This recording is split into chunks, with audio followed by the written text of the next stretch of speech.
Umabot sa tinatayang 74.8 milyong halaga ng hininalang shabu ang nasabat ng mga otoridad sa kinasang operasyon laban sa dalawang lalaki sa bayan ng Matnog, Sorsogon.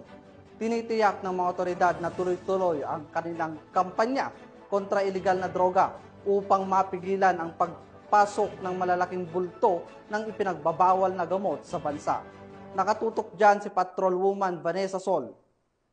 At ng mga otoridad ang 11 kilo ng pinaghihinalaang iligal na droga at mga parapernalya na may katumbas na halagang aabot sa tinatayang mahigit 74 na milyong piso sa Matnog Port na sakop ng Barangay Caloocan, Matnog, Sorsogon. Arestado ang isang 19 anyos na lalaki na taga Pualas, Lanao del Sur at isa pang 34 anyos na lalaki na taga San Miguel, Manila. Ayon sa ulat, nagsimula ang operasyon ng ipagbigay alam ng PIDEA Matnog sa Coast Guard Substation Matnog ang tungkol sa isang sasakyang posible nagdadala ng mga pinaghihinalaang iligal na droga. Matapos matanggap ang impormasyon, agad namang tumugon ang mga tauhan ng Coast Guard Matnog kasama ang PIDEA, PNP Maritime Group at iba pang ahensya ng pamahalaan upang magsagawa ng beripikasyon. Sa isinagawang inspeksyon, positibong tinunton ng mga K9 dogs ang kontrabando na nakatago sa loob ng isang puting Toyota Hilux. Samantala, patuloy ang mas malalim na investigasyon na isinasagawa ngayon ng mga otoridad